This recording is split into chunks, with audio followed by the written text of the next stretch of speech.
SC, ST, OBC महिलांवरील अन्यायाविरोधात बहुजन समता पक्षाचे निवेदन. आरोपी धर्माधिकारीस अटक करण्याची मागणी. बहुजन समता पार्टीच्या वतीने प्रदेश उपाध्यक्ष वसंतराव सकट यांच्या नेतृत्वाखाली जिल्हा पोलीस अधीक्षक कार्यालयात निवेदन सादर करण्यात आले. या निवेदनात एससी, एसटी आणि ओबीसी प्रवर्गातील महिलांवर होणारे वाढते अत्याचार थांबवावेत, तसेच श्रीगोंदा तालुक्यातील पीडित विवाहित महिलेला न्याय मिळावा अशी मागणी करण्यात आली आहे.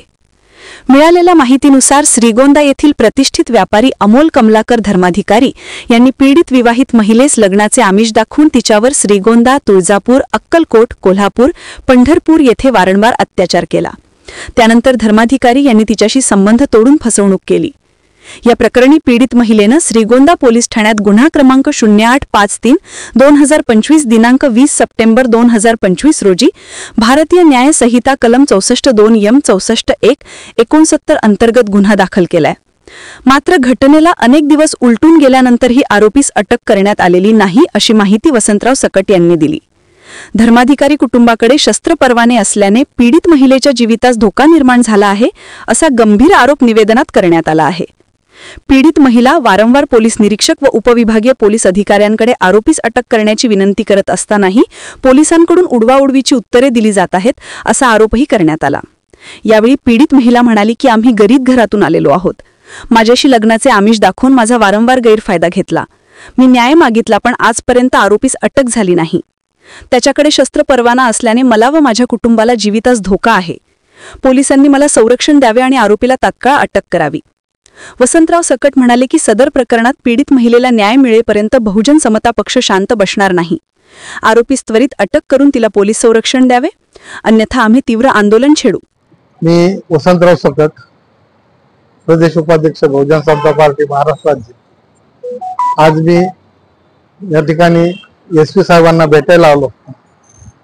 श्रीगोंदा तालुक्यातील एससी, एसटी आणि ओबीसी यांच्यावरील अन्यायाच्या बाबतीत एसपी साहेबांना भेटण्यासाठी इथे आलेलो आहे. या ठिकाणी ॲडिशनल एसपी साहेब मला भेटले. त्यांना मी माझं निवेदन दिलेलं आहे, माझ्या मागण्याचं निवेदन त्यांना दिलेलं आहे.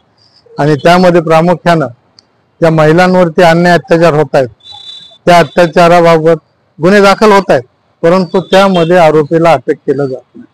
आरोपीला अटक का केलं जात नाही की हे लोक काय जामीनची वाट बघत बसतायत का? त्याला जामीन होत झाल्यानंतरच त्या अटक करणार आहेत का?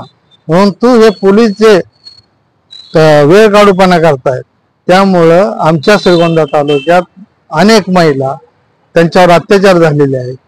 ज्या लहान मुली, अल्पवयीन मुलींना पळून नेलेला आहे, त्यांचा 4 महिने शोध होत नाही.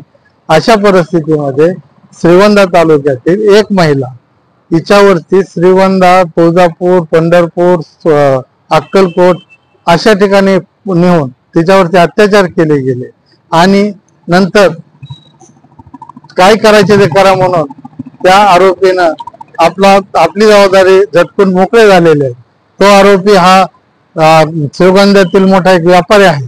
त्याचा नातेवाईक व मित्रमंडळीचा फार मोठा जप्ता आहे. त्याच्याकडे एक शस्त्र परवाना त्या कुटुंबामध्ये आहे. म्हणून त्या महिलेला तिच्या जीविताला, तिच्या कुटुंबाच्या जीविताला धोका निर्माण झालेला आहे. माझी पोलीस प्रशासनाला एवढीच विनंती आहे की त्यांनी ताबडतोब जास्तीत जास्त लवकरात लवकर आरोपीला अटक करावी व या महिलेला न्याय मिळावा. तिनं दिनांक 20/9/2025 रोजी श्रीगोंदा पोलीस स्टेशन मध्ये गुन्हा रजिस्टर क्रमांक 0853 अन्वय त्या ठिकाणी भारतीय न्याय संहिता कलम 64(2)(m) व 64(1) आणि 69 अन्वय गुन्हा दाखल होऊन आज जवळजवळ 14 दिवस झालेले आहेत, परंतु आरोपीला अटक नाहीये. आरोपी हा खुलेआम फिरत आहे.